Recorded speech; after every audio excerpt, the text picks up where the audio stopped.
let's switch things over. Abington Heights coach Ken Bianchi joining us this morning. And, Coach, it's nice to get a win. A late night for you guys, but feels pretty good, I'm sure. Welcome into the show. Thank you, John. It's always nice to talk to you, especially at this time of the year, because it means we're doing something right and we're still playing, and that's a good thing. And last night was, shaky. I mean, not shaky in a bad way, but when you get to a couple of overtimes, you never know how things could go. It stings sometimes a little bit more, but fortunately for you, your guys found a way to win. Yeah, John, I know it's an old cliche, that it was a team effort, but last night epitomized that. We gave up 60 points, which probably we didn't want to give, but we didn't realize that we were going to go 4 quarters and then plus 2 4-minute overtime, so there's 5 quarters. But I thought our defense was good. We shot 50%, I guess, from the field and like 78% from the foul line.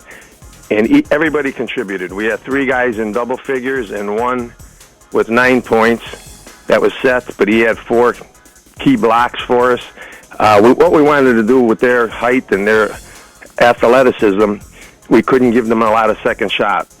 And we out-rebounded them, according to the paper this morning, by 10. And we only gave up 5 offensive rebounds, so that was good. In rebounding, everybody had a chip in. We couldn't leave it all to Seth. And we had 3 of our guys with 6 or more rebounds, and 1 had 7. So that was a great job by everybody, even the guards boxing out. And we had 3 players. We had to not just shoot the first time down. When we got the ball down the court, we spread the ball around. We had 3 players with 3 or more assists.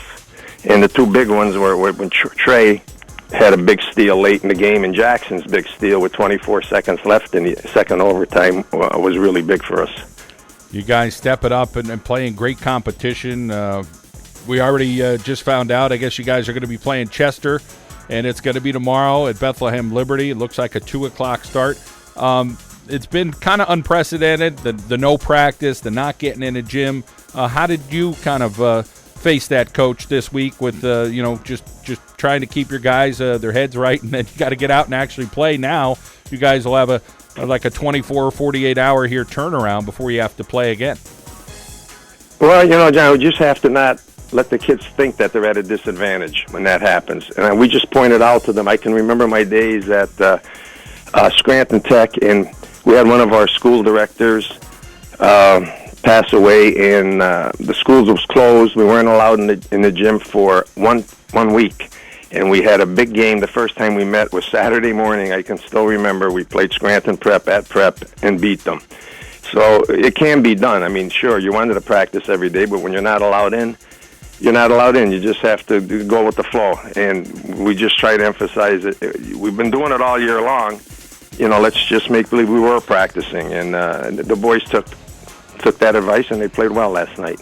And Chester is the opponent, always athletic, always talented, and you guys will probably have a similar game plan. Just go out and execute, try to out-rebound them and out-hustle them and do your best.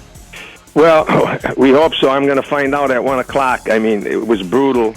At halftime, George Tinsley, he had to go see the trainer. He was bleeding, but I think he's going to be all right for tomorrow. Tommy Rothenberger, he had to leave the game. He's going to need stitches. I guess I don't know what time his mother took him to the emergency room last night. And after the game, Trey Kohler came out on crutches. So he's going to try to get to see somebody today. Either it's a bone bruise on the knee or a severe Charlie horse. I'm going to find out everything else at 1 o'clock this afternoon when we meet. All right, well, let's root for Charlie. Yeah, right. Yeah, exactly. Well, Coach, congratulations. A big win for you guys. Hope you guys get healthy quickly in the next 24 hours here, and have a safe trip down to Bethlehem tomorrow and go get them, okay? Okay, thank you, John, very much. You got it. Ken Bianchi, class act, great guy. And, of course, him and Jeff McClain there at Abington for a while, and they get the win last night, and they'll move on to take on Chester tomorrow. We come back, we're going to talk college tennis, talk about the All-Star game of the Wyoming Valley Conference coming up at the end of the month, and still a lot more to talk about, some high school basketball as some teams get ready for tomorrow coming up here on the John Mendola Show. We're going to talk some high school baseball coming up and softball today. Still fit it all in. Let's head out now to our local State Farm Insurance agent, Garth Eastat. Break like a good neighbor. Garth Eastat is there. We'll be back here in WILK.